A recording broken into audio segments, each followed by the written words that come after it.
I remember it like it was yesterday, etched into my memory like a scar that never healed. The night was thick with the kind of silence that makes your skin itch, a silence that knew something you didn't. Somewhere between the ticking of a broken clock and the hum of a dying streetlight, the world changed. A secret laboratory, buried under layers of classified files and deniable assets, breached like it was child's play. Not just any breach. A surgical strike, clean and efficient, like a ghost had passed through the walls and left with a souvenir. The ether suitcase, a device capable of turning gravity into a suggestion rather than a rule. In the wrong hands, it wasn't a suitcase. It was an apocalypse with a handle. Panic doesn't wear a uniform, but it had a seat at that table. They gathered us, investigators, pulled from across the country, stitched together with secrecy and fear. Our mission was simple: infiltrate the system, identify key players, uncover the mastermind, and peel back the layers until we found the rotten core. The name floating in the static: Lotus. Not an organization, more like a virus. Decentralized, scattered, impossible to pin down. No leaders, no headquarters, just data packs hidden like breadcrumbs across the dark corners of the net. Their communication, encrypted tighter than a banker's vault. Outside, the city was half asleep. Inside the situation room, something had shifted. A flicker of hope, faint, but enough to cut through the fog. Yesterday, Lotus slammed the door in our faces, but not before our cyber team left a little parting gift. A back door slipped through the cracks of their firewall, siphoning out 10 petabytes of raw data before the system locked down. 10 million gigabytes of encrypted chatter, transaction logs, location pings, a hurricane of digital noise. Too much data, an abyss. The kind that swallows you whole, buries you in dead ends, and takes a decade to claw through.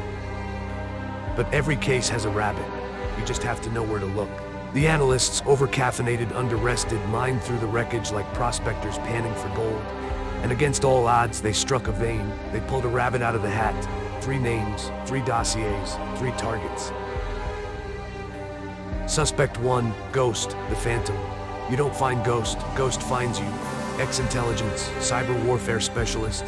A ghost in every sense of the word. No records, no addresses, no traces. A name whispered in dark rooms, passed between operatives like a cautionary tale. They said Ghost worked for GKB Intelligence. Turns out Ghost was never on any payroll. They were playing their own game, moving through the digital world like a phantom in the wires. Then, the Lotus breach, and just like that, Ghost was gone. Suspect 2, David Rains, the guard with a price tag. He was hired to keep the wolves at bay. Instead, Rains opened the door and let them in. The guy was textbook. No debts, no priors.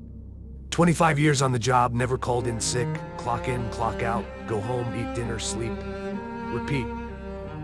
The kind of guy who'd cancel Christmas on his family to cover a shift and feel good about it. Then, the night of the heist, he calls in sick. Bad timing? Coincidence? Maybe. Until the digital forensics team pulled the logs. The building's entire security system went dark that night. Cameras down, access logs wiped. A virus embedded in the LAN from a USB stick during his last shift activated at just the right moment. Killed the defenses, opened the doors. The next morning, 50 grand lands in his account. He never goes back to work. He and his family vanish off the grid. Innocent men don't run. Suspect 3, Dr. Victor Amsel, the ideologue. A scientist turned martyr. A man who believed no government should control a device like the one that was stolen. 100 Bitcoin, laundered through wallets like dirty cash in a casino, all leading back to him. He wasn't just a believer, he got paid for it. The ball was in our court now. No more playing defense. It was time to hunt. Operational Command had 12 strike teams scattered across the globe, waiting for the green light. 12 locations. Only 3 were right.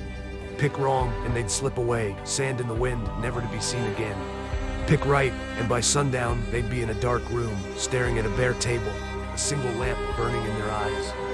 Let the hunt begin.